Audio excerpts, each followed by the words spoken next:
These objects for me can really be weaponized through the opportunity of conceptual artwork. It's kind of like, these protests within gallery spaces, or this really great opportunity for us to be heard through these objects finally having a voice under our own autonomy.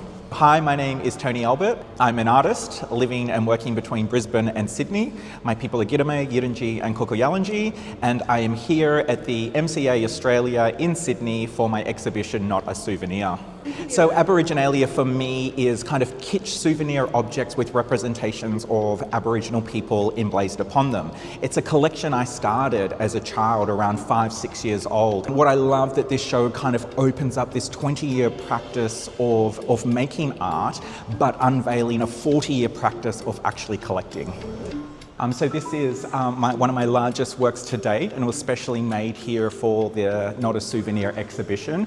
What I found kind of most recently in the last few years is my own confidence in exploring my own writing and my own hand and my own thoughts, and this is my own interpretation of what Aboriginalia is to me, and I've written that out using the Aboriginalia itself. So there's over 450 letters, and it definitely is one of the most expansive works I've done to date.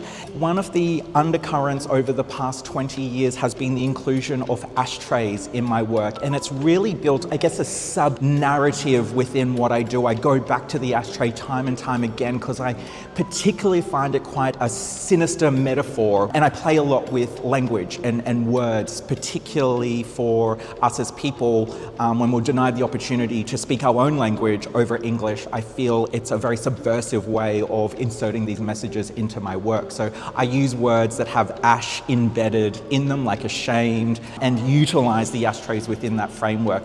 I really hope that people look quite sensitively at the kind of work that is going on within this exhibition. It is, filtered with very political undertones. However, I feel through the Aboriginalia there is an entry point for everyone to know and understand kind of what it is I'm talking about and why these are important issues. It is a hidden part of vernacular within Australia, and presenting these kind of opportunities really do open up for us as people these kind of ways of navigating and talking about this, but for our allies and the non-Indigenous community, it is just a great about, this kind of step closer into understanding the importance of our stories and our culture and the way in which, through a very tumultuous and problematic history, we can overcome and work towards greater goals and achievements.